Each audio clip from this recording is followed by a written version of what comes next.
Saiba agora tudo o que vai acontecer na novela Te Dou a Vida. A partir de agora, saiba bem antes com exclusividade tudo o que vai acontecer por completo. Alerta de spoiler, chamadas, resumos completos e tudo em primeiríssima mão.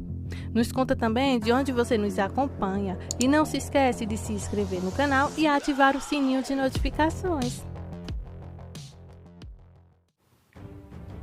Veja agora tudo o que vai acontecer nos próximos capítulos de Te Dou a Vida. Frase para hoje: tudo posso naquele que me fortalece. Filipenses 4:13. Nossos abraços de hoje vai para Cléria Vieira, que mora lá em Petrópolis, no Rio de Janeiro, para Regina Fernandes, para a Érica, que sempre está aqui nos acompanhando também, e para Maria das Graças, que é lá de Aracaju, no Ceará. Helena passou sua primeira noite no reclusório, chorando baixinho em sua velhice. Na manhã seguinte, ela ligou para Pedro para avisar que está bem e que os violoncinistas eram gente boa. Ela ligou para ele porque estava preocupada com Nicolas e queria que ele o examinasse. Ernesto visitou seu advogado para convencê-lo a avançar com o divórcio e obter a custódia exclusiva de Nicolas. O advogado disse a ele que se o juiz sentenciar Helena a uma pena real de prisão, não haverá prisão e o divórcio será tranquilo. No entanto, o advogado não entendeu porque de repente ele queria o divórcio. Ernesto disse: amo minha esposa, mas o único afeto verdadeiro que conheci é o do meu filho. Ninguém mais é importante. Rodolfo ligou para Horácio para avisar que Helena poderia receber visitas. Ele rapidamente se levantou, vestiu o paletó e disse a Mônica que disse que ficaria feliz em vê-lo. Pedro foi ver Nicolas, que estava claramente deprimido. Deu as costas a Pedro, que lhe disse que tinha um recado para ele. Ele pegou seu celular e reproduziu uma mensagem de Helena. Ela se desculpou por não ter contado a ele sobre a ida para Los Angeles e porque eles precisavam ir para lá. Ela nunca mentiu para ele no passado e não faria agora. Ela disse a ele que isso acontecia porque seu pai, Ernesto, havia lhe causado muita dor e a única solução era deixar um médico. Finalmente, é claro que ela o ama mais do que a própria vida. Quando ao final se aproximou, ele se virou. Ele ainda parecia triste, mas também como se estivesse pensando. No pátio da prisão, seu ladrão de bancos, então a loira, perguntou a Helena se ela conseguiu passar a mensagem para seu filho. Ela disse que esperava que isso a chegasse até ele. Ela esperava preocupada com que Ernesto envenenasse sua mente contra ela. A guarda apareceu para dizer a Helena que ela tinha uma visita. Infelizmente não foi Horácio, mas sim Ernesto, que tentou acender ainda mais o gás, encerrando seu pequeno discurso desagradável, dizendo que a única pessoa que a amava de verdade era ele, mesmo ele era a vítima. Ela perguntou friamente como ele ousava falar de amor quando tudo o que ele fazia era magoá-la. Ele teve a coragem de pedir perdão e ela por tudo que você me obrigou a fazer, quando tudo o que ele queria fazer era salvar o casamento deles, enquanto ela agia pelas costas dele. Agora você está pagando as consequências e quando sair daqui, Nicolas não vai querer ter nada a ver com você, nem com o seu amante idiota. Você está em um lugar ruim, muito mal. Ele falou como se esperasse que a conversa estivesse sendo gravada. Ela perguntou, aliás, a ele porque ele tinha vindo para ver o quão miserável ela estava. Ela finalmente disse que sentiu repulsa ao vê-lo e disse a ele que nunca mais quer voltar para ele. Ela desligou o telefone e foi embora. Ele disse: você não quer ver nem Nicolas? Mas ela não chegou a ouvir isso. Pedro e a nova empregada observaram Nicolas, que ainda não tinha falado. Pedro perguntou se ele queria gravar algo para a mãe, mas ele balançou a cabeça que não. Não olhava para Pedro, que dizia que nunca mais ele poderia ver sua mãe para não machucá-la. Ele perguntou se ele entendeu e Nicolas acendeu com a cabeça que sim. Ele parecia que estava chorando ou prestes a começar. Nicolas também não o abraçou. Pedro ia tocá-lo, mas recuou, dizendo que o contatar quando já estiver, então, menos zangado com ele.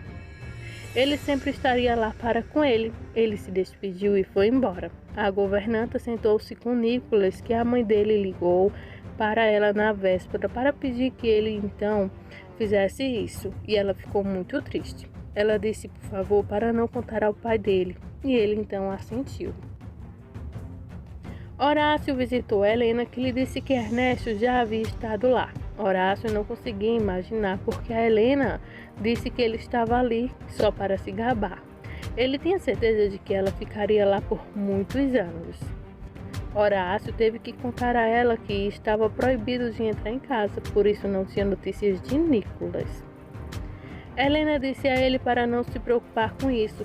Pedro agravou para Nicholas. Ela também conta que precisava ter certeza de que Nicholas ouviu a verdade, porque tudo o que ele sabia naquele momento eram as mentiras de Ernesto. Ele perguntou se ela tinha algo para ler, se ela queria algum livro, e ela disse que sim. As horas lá eram eternas.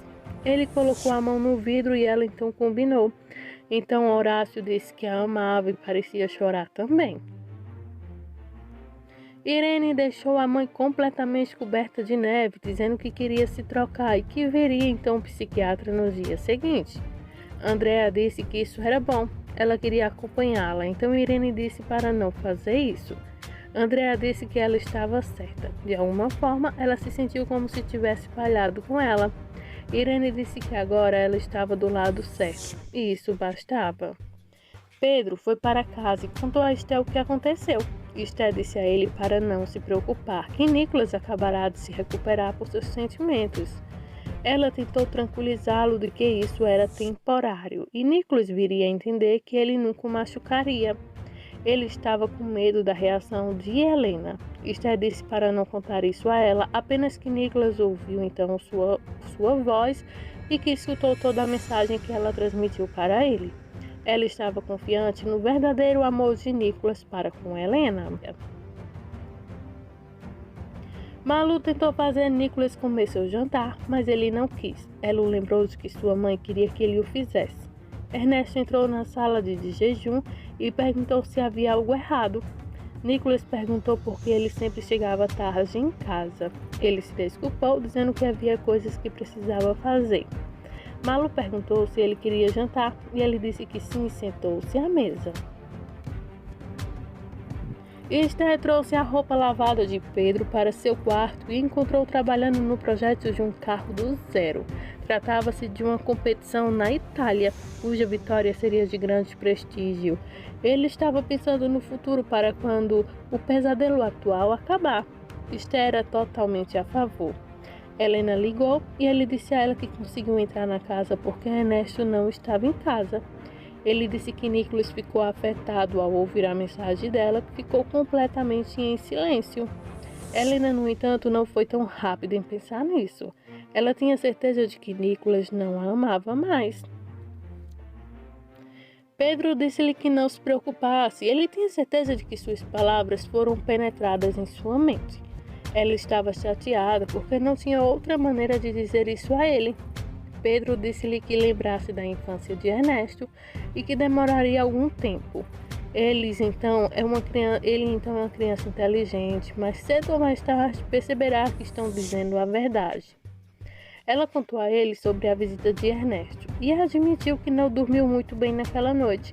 Ela perguntou se ele tinha uma cópia da foto da competição. Ele disse que daria uma para ela. Ela disse que teria ele e Nicholas perto dela todo o tempo. Ela então disse que precisava desligar a ligação e ele disse a ela para não se preocupar. Ela encerrou a ligação e ouvimos então o "Eu te amo" dos dois lados e ele desligou.